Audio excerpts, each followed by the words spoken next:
ഇനി ദേവി മഹാത്മ്യം വായിക്കാനായിട്ട് ഒട്ടും നേരമില്ല, സമയം കിട്ടുന്നില്ല, എന്നെക്കൊണ്ട് നടക്കില്ല എന്നൊക്കെ വിചാരിക്കുന്നവർക്ക് വേണ്ടി ഞാനൊരു ടിപ്പ് പറഞ്ഞുതരാം. നമുക്ക് ഇപ്പോൾ ജോലിയുള്ളവരാണെങ്കിൽ അതല്ല മറ്റെന്ത് തിരക്കുകളുള്ളവരാണെങ്കിലും ഏതെങ്കിലും ഒരു ദിവസം നമ്മൾക്കൊരു അവധി കിട്ടുമല്ലോ. അപ്പോൾ ഏതെങ്കിലും ഒരു ഞായറാഴ്ച ദേവി മഹാത്മ്യം സ്റ്റാർട്ട് ചെയ്യാം. അപ്പോൾ ആ തുടങ്ങുന്ന ദിവസം ഒരു ചരിതം കംപ്ലീറ്റ് ചെയ്യാം. അത് രാവിലെയോ വൈകുന്നേരമോ നിങ്ങൾക്ക് എങ്ങനെയാണോ സൗകര്യം അതുപോലെ. അടുത്ത അവധി ദിവസം കിട്ടുമ്പോൾ അടുത്ത ചരിതം കംപ്ലീറ്റ് ചെയ്യാം. മനസ്സിലായില്ലേ? വീണ്ടും നെക്സ്റ്റ് അവധി വരുമ്പോൾ അടുത്ത ചരിതം. അങ്ങനെ 3 ചരിതങ്ങളാണുള്ളത് ദേവി മഹാത്മ്യത്തിൽ. ഈ ഒരു ചരിതം വെച്ച് വായിക്കുകയാണെങ്കിൽ 3 ദിവസം കൊണ്ട് ഈ സംഭവം കംപ്ലീറ്റ് ആവുകയാണ്. നമുക്ക് പറ്റാത്ത അശുദ്ധിയായിട്ടുള്ള സമയത്ത് അത് ചെയ്യണ്ട, അത്രയേ ഉള്ളൂ. അതുകൊണ്ടൊന്നും ദേവി നമ്മുടെ പ്രാർത്ഥന കേൾക്കാതിരിക്കില്ല. പിന്നെ വീണ്ടും റിപ്പീറ്റ് ചെയ്തുകൊണ്ടിരിക്കുക. അതൊന്നും വേറൊരു വിഷയം, വേറൊരു ടോപ്പിക്ക് ഞാൻ പറയാൻ ഉദ്ദേശിക്കുന്നത് സ്ത്രീകളോടാണ്, സഹോദരിമാരോടാണ്. അതായത് നമ്മളിപ്പോൾ ആത്മീയ ഗുരുക്കന്മാരായിട്ടുള്ള ഒരുപാട് സാധകരെ നമ്മൾക്കറിയാം.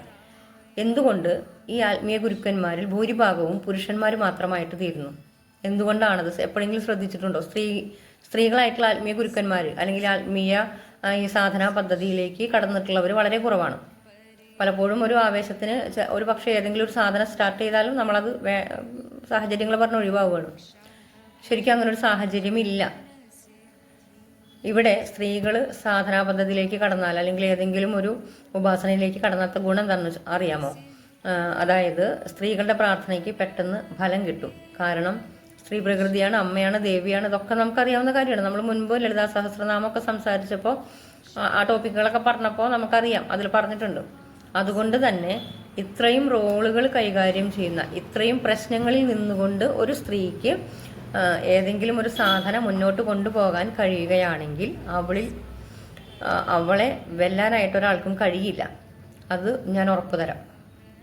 വേറൊന്ന്, സ്ത്രീകളുടെ പ്രാർത്ഥന നേരത്തെ പറഞ്ഞ പോലെ അമ്മയാവട്ടെ, സഹോദരിയാവട്ടെ, നിങ്ങൾക്ക് ഏത് റോളായാലും ശരി, ഒരു സ്ത്രീ പ്രാർത്ഥിക്കുമ്പോൾ അത് അങ്ങേയറ്റം ഡീപ്പായിട്ടുള്ള പ്രാർത്ഥനയായിരിക്കും. ഭഗവാന്റെ അടുത്തേക്ക് ചെല്ലുക, ദേവിയുടെ അടുത്തേക്ക് ചെല്ലുക, അല്ലെങ്കിൽ ഏത് ദേവതയായാലും അത്ര ഡെപ്തായിരിക്കും സ്ത്രീയുടെ പ്രാർത്ഥനയ്ക്ക്. അതുകൊണ്ട് തന്നെ അതിന് പെട്ടെന്ന് റിസൾട്ട് കിട്ടും. മക്കൾക്ക് വേണ്ടി അമ്മമാർ, ഭാര്യ ഭർത്താവിന് വേണ്ടിയിട്ട്, സഹോദരന് വേണ്ടിക്ക് സഹോദരി, അങ്ങനെ എന്ത് വേണമെങ്കിലും എങ്ങനെ വേണമെങ്കിലും ആവാം.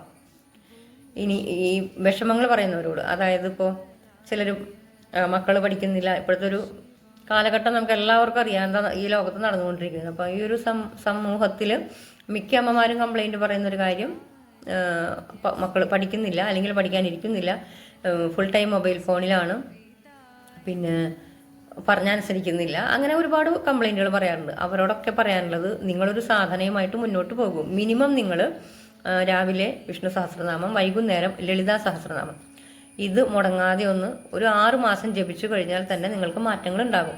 നിങ്ങൾ പറയുന്നിടത്ത് കാര്യങ്ങൾ സംഭവിച്ചു തുടങ്ങുമ്പോൾ നിങ്ങളുടെ കുട്ടികളാവട്ടെ, പാർട്ട്ണറാവട്ടെ, അല്ലെങ്കിൽ മറ്റുള്ളവർ, നിങ്ങളെ അറിയുന്ന ആരെങ്കിലും ആവട്ടെ, നിങ്ങളെ ഫോളോ ചെയ്യാൻ തുടങ്ങും. മനസ്സിലായോ? നിങ്ങളോട് സംശയങ്ങൾ ചോദിക്കാൻ തുടങ്ങും.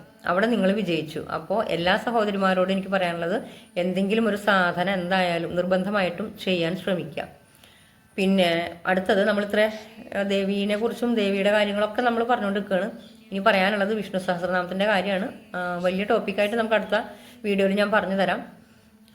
കുട്ടികൾ പഠിക്കുന്നില്ല എന്ന് പറയുന്നവർക്ക് ഏറ്റവും ബെസ്റ്റാണ് വിഷ്ണു സഹസ്രനാമം കുട്ടികളെ കൊണ്ട് തന്നെ ജപിപ്പിക്കുക എന്നുള്ളത്.